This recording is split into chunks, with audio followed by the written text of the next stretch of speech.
नमस्कार नमस्कार दोस्तों, मैं निखिलेश जैन हिंदी चेस पे सीटा चैनल पर आप सभी का हार्दिक अभिनंदन करता हूं। दोस्तों, कल टाटा स्टील मास्टर टूर्नामेंट में 7वां राउंड खेला गया और कल इस 7वें राउंड में भारत के लिए बहुत अच्छे परिणाम नहीं आए। विदित वॉन फॉरेस्ट से हार गए और साथ ही साथ प्रज्ञानंदा को मैग्नस कार्लसन से हार का सामना करना पड़ा। लेकिन कल कार्लसन के साथ मैच खेलना प्रज्ञानंदा के जीवन का अपने आप में एक बड़ा अचीवमेंट था, क्योंकि ये पहला मुकाबला था जब उन्हें विश्व चैंपियन से खेलने मिल रहा था क्लासिकल मुकाबले में। दोनों की रेटिंग में आप देखें तो अभी भी 253 अंकों का अंतर है। उसके बावजूद प्रज्ञानंदा को अगर ये मैच खेलने मिला मैग्नस कार्लसन के साथ, तो उनके लिए ये अपने आप में एक अचीवमेंट था। शतरंज में एक कहावत है कि जब आप हारते हैं तो वो एक वरदान की तरह होता है, क्योंकि आप उससे सीखते बहुत ज़्यादा है। और मेरे हिसाब से कल प्रज्ञानंदा के लिए जो है एक बहुत बड़ी लर्निंग रही ये मुकाबला, कि कैसे वो विश्व चैंपियन के सामने खेल रहे थे और उससे क्या कुछ सीख सकते हैं। तो आइए देखते हैं इस मुकाबले को, क्या कुछ हुआ इस मुकाबले में। प्रज्ञानंदा सफ़ेद मोहरों से खेल रहे थे, तो उन्होंने शुरुआत करी D4 से। D4, कार्लसन ने जवाब दिया D5, C4, E6, night F3, यहाँ पर D × C4 और कार्लसन यहाँ पर जो है क्यून्स गैम्बिट एक्सेप्टेड को पे चले जाते हैं, मतलब QGA खेलते हैं। ओके, ये वाला पॉन उन्होंने मार लिया। Okay, E3, A6, bishop × C4 और आप इस पॉन को कवर कर लेते हैं जैसा कि लाइन है, तो सब ठीक चल रहा है। नाइट F6, कैसलिंग यहाँ पर वाइट करता है, ब्लैक खेलता है C5। अब कार्लसन किस तरह का अप्रोच ले रहे हैं प्रज्ञानंदा के खिलाफ, कि वो प्रज्ञानंदा को बार बार चैलेंज करेंगे उनकी पोजीशन पर और उनसे पूछेंगे कि डिसीजन लीजिए। मतलब कार्लसन को पता है कि प्रज्ञानंदा जो है बहुत ही टैलेंटेड प्लेयर है, लेकिन उनको ये भी पता है कि उनकी खुद की एबिलिटी क्या है और क्या अभी भी डिफरेंस है प्रज्ञानंदा में, कितने अच्छे से समझते हैं वो अपने अपोनेंट को। तो जैसे C5 वाला मूव, मतलब डिसीजन लीजिए आप मारेंगे या नहीं मारेंगे। और यहीं से वो सामने वाले का कार्लसन जो है कैरेक्टर भी चेक करते हैं। तो यहाँ पर उनको पता है कि प्रज्ञानंदा का कैरेक्टर कैसा है, फाइट करने का कैरेक्टर है। तो यहाँ पर प्रज्ञानंदा के पास ऑप्शन था DC5 मारो, क्वीन D1, रुक D1, BC5। लेकिन प्रज्ञानंदा बहुत अभी उम्र में छोटे, उनको पता है कि उनके पास खुला आसमान है अभी। और ऐसे समय में वो कार्लसन जैसे प्लेयर से साथ जब वो मैच खेल रहे हैं, तो वो अपनी हर स्किल को चेक करना चाहेंगे कि मैं कितना ठहरता हूँ कार्लसन के सामने। तो उनके साथ इस तरह का एंड गेम खेलना का चुनाव जो है प्रज्ञानंदा ने नहीं किया, जो उनके कैरेक्टर को दिखाता है। उन्होंने यहाँ पे खेला B3, उन्होंने टेंशन जो है बनाए रखी। ओके, नाउ B6 खेला यहाँ पे कार्लसन ने। ओके, और अब यहाँ पर फिर से एक बार प्रज्ञानंदा के सामने है कि चुनाव करिए कि आप क्या खेलेंगे। आप बिशप B2 खेलेंगे या आप बिशप A3 खेलेंगे। और यहाँ पर देखिए प्रज्ञानंदा चुनाव करते हैं बिशप A3 का, जो थोड़ा इंटरेस्टिंग लाइन है। अब यहाँ से ही एक चीज़ आपको समझनी है कि मैग्नस कार्लसन ऐसा हमेशा अपने अपोनेंट के खिलाफ करते रहते हैं कि वो एक पीस को कहीं खेलेंगे, फिर उसको खेलेंगे, बार बार एक ही पीस को खेल के वो सामने वाले को कंफ्यूज करते हैं। दूसरा, कार्लसन को उनकी एबिलिटी पता है कि वो जब मौका आएगा तो चूकेंगे नहीं। और तो ये जो डिफरेंस पैदा हो जाता है ना, अब यहाँ पर प्रज्ञानंदा जिस तरह से खेल रहे थे बिशप A3, यहाँ पे प्रज्ञानंदा बिशप B2 करके सॉलिड खेल सकते थे, लेकिन उन्होंने बिशप A3 का चुनाव किया। ओके, ये बात आगे की चालों में आपको और कुछ समझ में आएगी मैं जो कहना चाह रहा हूँ। यहाँ पर D5 खेला, E × D5, बिशप × D5। ये जो गेम है ये है अदिबन भास्करन ने एक गेम खेला था, याकूबोव नोदिरबेग जो कि उज्बेकिस्तान के प्लेयर हैं, और जीता भी था 2018 में। बट इसके बाद जो है लाइन बदलती है। उस मैच में नाइट × D5 खेला गया था। अब यहाँ से भी आपको कार्लसन का जो अप्रोच है उसको अच्छे से समझना है। कार्लसन कभी भी इजी एक्सचेंज नहीं करेंगे प्रज्ञानंदा के खिलाफ, और वो उस बात को बखूबी समझ रहे थे, क्योंकि वो चाहते हैं कि बोर्ड पर पीसेस रहें और प्रज्ञानंदा को चुनाव करना पड़े। ओके, रुक B8, नाउ बिशप B2। तो अभी देखिए एक चाल खराब हुई, अपन A3 गए और B2 गए। Okay, bishop E7, night C3, and now यहाँ पर ब्लैक कैसल कर लेता है। तो अब देखिए क्या होगा कि जैसे जैसे मैग्नस कार्लसन का डेवलपमेंट कंप्लीट होगा, अब प्रज्ञानंदा को अपना जो स्लाइट एडवांटेज है वाइट से उसको प्रूव करना होगा बार बार। और वो जो प्रूव करना होता है उसके मौके आपको बहुत ज़्यादा नहीं मिलते हैं कार्लसन जैसे खिलाड़ी के खिलाफ। अगर आपने चालें खराब करी तो वो लगातार वो जो अपने आप को बेहतर करते चले जाएंगे, अपनी समस्याओं को समाधान करते चले जाएंगे।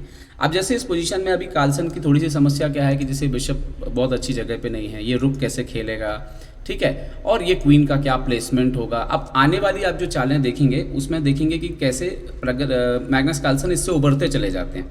जबकि जो यहाँ पर आप पोजीशन देखिए जो कि प्रज्ञानंदा की ऑलरेडी अच्छी पोजीशन है, आप देखिए सब कुछ खेल रहा है, तो कार्लसन प्रज्ञानंदा की पोजीशन आने वाली चालों में इंप्रूव होनी चाहिए। अब देखिए अगली जो 3-4 चालें हैं, यहाँ पर जो है अगली चाल जो यहाँ पर खेलते हैं ये Praggnanandhaa night C3 castle queen C2, okay natural है।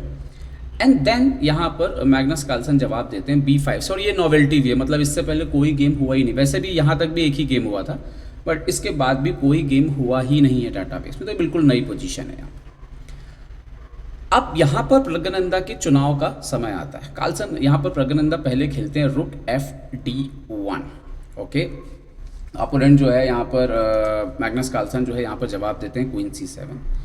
और अब ये वो लम्हा था जब अगर आप वाइट हैं तो आपको प्रूफ करना था कि आप वाइट हैं और आपको एडवांटेज शो दिखाना था। तो यहाँ पर जो एनालिसिस में चाल आती है वो बहुत ही गजब की चाल है, वो है नाइट G5, ओके।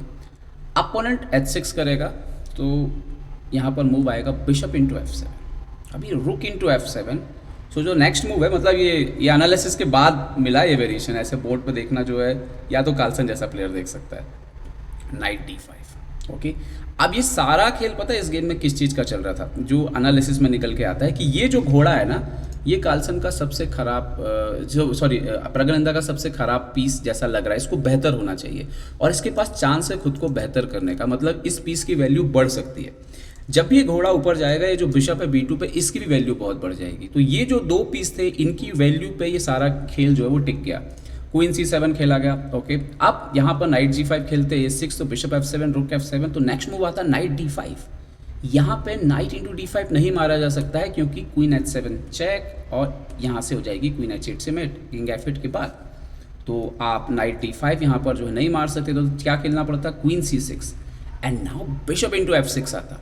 अभी यहाँ पे भी देखो खेल है नाइट F6, तो night into F6 check. Now यहाँ पर आप अभी भी रुक से नहीं मार सकते क्योंकि मात हो जाएगी, है ना, तो रुक से तो आप मार नहीं सकते। अभी भी आप बिशप से नहीं मार सकते क्योंकि तब भी मात हो जाएगी, तो यहाँ से क्वीन D8 से मात हो जाएगी। तो इस पोजीशन पे पॉन से मारना पड़ता, जो कि ओनली सही चाल थी, और उसके बाद नाइट F7, और इस पर भी किंग F7 नहीं मार सकते क्योंकि किंग ऊपर आएगा। तो यहाँ पर क्या होता है, किंग को एक बार G7 खेलना पड़ता, चूँकि घोड़ा जो है वो ट्रैप है, तो नाइट इंटू H6 मारना पड़ेगा, किंग H6। ये वो पोजीशन निकल के आती जो एनालिसिस के बाद आ रही है। आप देखिए बोर्ड पे आसान होता ही नहीं है इसको देखना। ये पोजीशन बन सकती थी जिस पे वाइट जो है फाइट कर सकता था, वाइट थोड़ा स्लाइड बेटर रहता। लेकिन अभी क्या होता है कि बोर्ड पे जब इस तरह की पोजीशन आती है तो आप इसको इतने डीपली जज नहीं कर पाते हैं, और तो आपको पोजीशन ने एक मौका दिया, वो इंजन देख पा रहा है, आप नहीं देख पा रहे। तो अब देखिए कार्लसन कैसे इस तरह की पोजीशन पे जो है वो आप पर बढ़त बना लेंगे। इन्होंने A4 खेला क्योंकि उनको B4 की चिंता हो रही थी। तो नेक्स्ट मूव यहाँ पर कार्लसन पहले खेलते हैं H6, क्योंकि कार्लसन को वो वेरिएशन दिख गया है, उनको पता है कि नाइट G5 के बाद कॉम्प्लिकेशंस हो सकते हैं। तो उन्होंने क्या किया, पहले उन्होंने H6 किया, प्रज्ञानंदा ने A into B5 A into B5 खेला, उसके बाद प्रज्ञानंदा खेलते हैं क्वीन E2। ये कहीं ना कहीं थोड़ा कमजोर चाल था। और यहाँ से देखिए कार्लसन जो इनको ऑलरेडी आपके बिशप A3 B2 से मौका मिल चुका है, और आपने यहाँ पर जो भी मोमेंट खोया ना नाइट G5 उससे उनको मौका मिल चुका है। अब कार्लसन बढ़त बनाने के लिए तैयार है। क्वीन E2 B5 पर अटैक किया, तो क्वीन B6 करके डिफेंड कर दिया। यहाँ पर गुड मूव था बिशप E4। क्यों बिशप E4 गुड मूव है, क्योंकि यहाँ पर आप देखिए नाइट D5 आ रहा है और नाइट E4 काम नहीं करेगा क्योंकि नाइट D5 पहले आएगा, फिर आप क्वीन E2 E4 मार लोगे। सो ये मूव था, लेकिन प्रज्ञानंदा ने क्वीन E2 खेला, तो दूसरी बार क्वीन खेल रहा है बोर्ड पर। क्वीन B6 E4 किया यहाँ पे प्रज्ञानंदा ने, तो वो अब ये क्लियर हो गया कि ये जो नाइट अच्छा था ना, ये नाइट अब अच्छा नहीं हो पाएगा, D5 नहीं जा पा रहा है क्योंकि आपने अभी पोजीशन को ब्लॉक करके रखा है।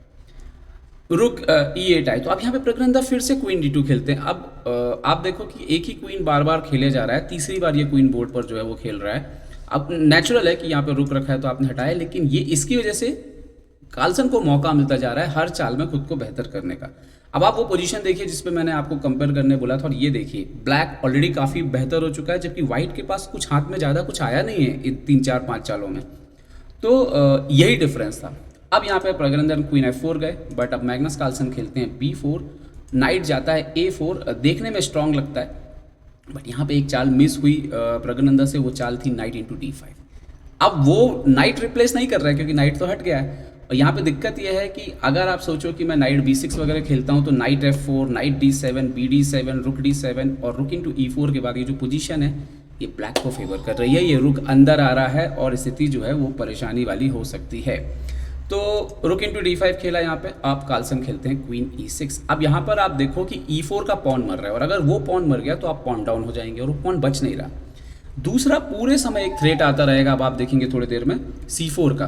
कैसे? यहाँ पर उन्होंने खेला रुक D1 पहले, रुक D1। सो नाउ यहाँ पर कार्लसन इन्होंने जवाब दिया, कार्लसन ने रुक A8। अब जैसे ही रुक A8 कार्लसन गए, अब C4 का थ्रेट एक्टिवेट हो गया क्योंकि आप मारेंगे तो रुक ये नाइट मर जाएगा और नहीं मारेंगे तो C3 आ जाएगा। और इसके बाद पूरा खेल जो था वो कार्लसन ने इसी दबाव में खिलाया। उन्होंने क्वीन C1 आए, E4 का पॉन देना पड़ा और इसके बाद कार्लसन पॉन अप थे।